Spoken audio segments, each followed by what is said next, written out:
Selamat pagi buat para pecinta dunia durian penyu, bibit unggul, populasi dimanapun Anda berada.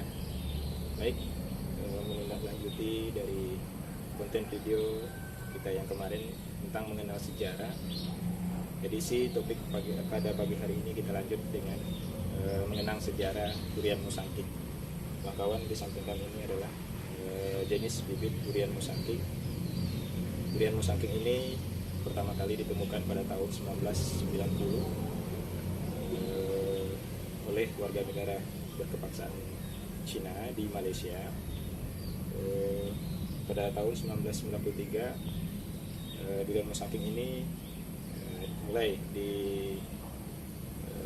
dikembangkan dan dibudidayakan di negara Malaysia itu sendiri. Bibit durian musangking ini pertama kali ditemukan di daerah Tanah Merah dekat Kelantan, Malaysia, yaitu di Gua Musang. Jadi berasal dari nama dari musangking ini pertama kali yaitu di daerah Gua dekat Musang, dekat Kelantan, Malaysia.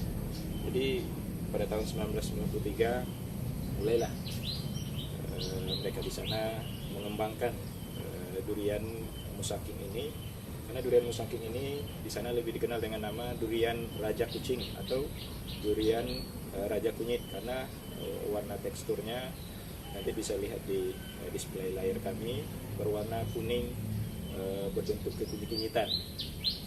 Rasanya juga sangat legit, manis, disertai dengan unsur agak sedikit pahit. Jadi durian musangking ini pada tahun 2000 mulailah dikembangkan.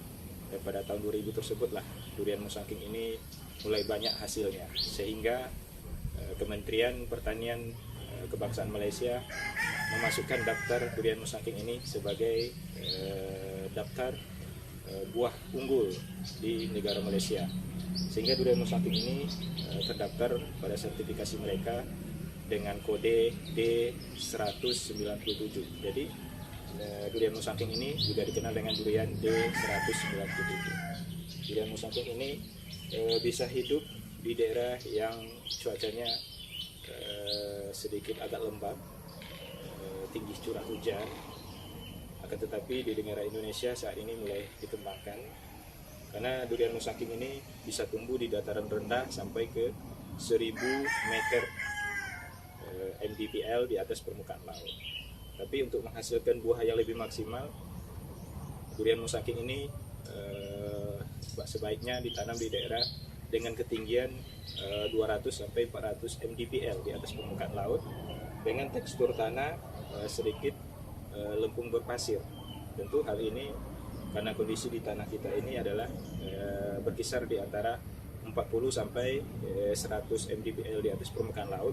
Kita akan mencoba bagaimana eksperimen ini baguskah tumbuh di daerah dataran rendah seperti kita. Nanti kita ikuti perkembangannya selanjutnya di video-video yang kita akan datang. Karena durian musangking ini sangat cocok di daerah yang memiliki tekstur suhu udara dan iklimnya yang agak sedikit lembab. Namun seperti itu kita bisa lihat bahwa ini pertumbuhan durian musangking kita usia umur 5 bulan. Nanti kita akan terus update bagaimana perkembangannya, dan kita bisa sharing di sini bagaimana untuk sebagai edukasi tentang durian-durian bibit unggul yang ada baik di dalam Indonesia itu sendiri maupun di durian-durian yang berada di luar seperti Malaysia. Kemudian durian montong.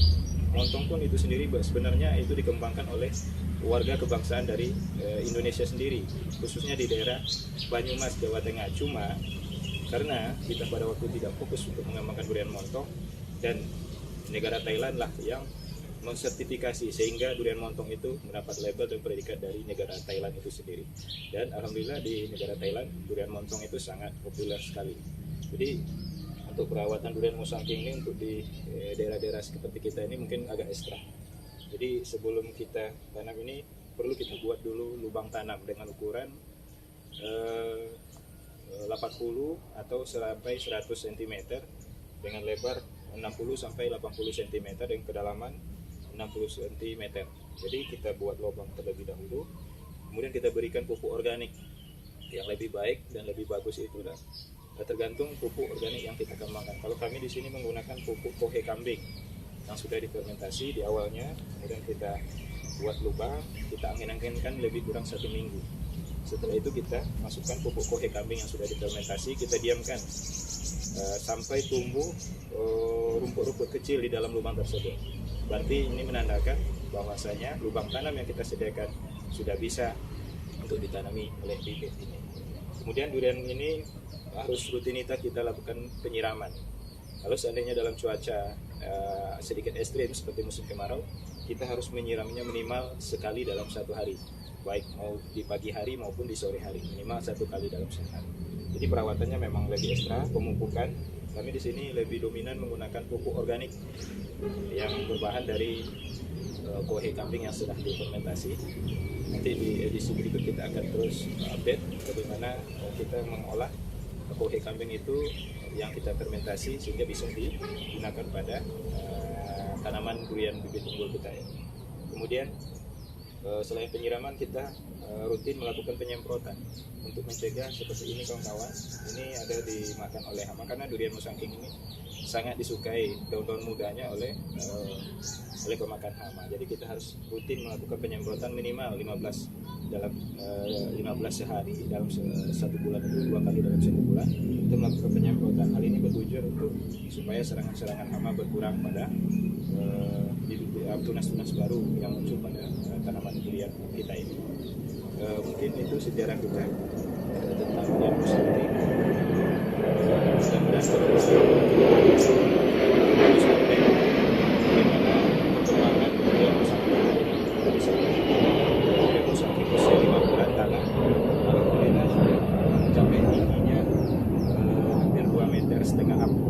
Ya, nanti kita akan terus update bagaimana cara-cara kita melakukan perawatan, dan ini mudah-mudahan menjadi edukasi buat kita dan sharing buat kita, mudah-mudahan bermanfaat buat dunia pertanian khususnya. Salam petani, menjadi seorang petani itu juga sangat menyenangkan. Terima kasih. Wassalamualaikum warahmatullahi wabarakatuh.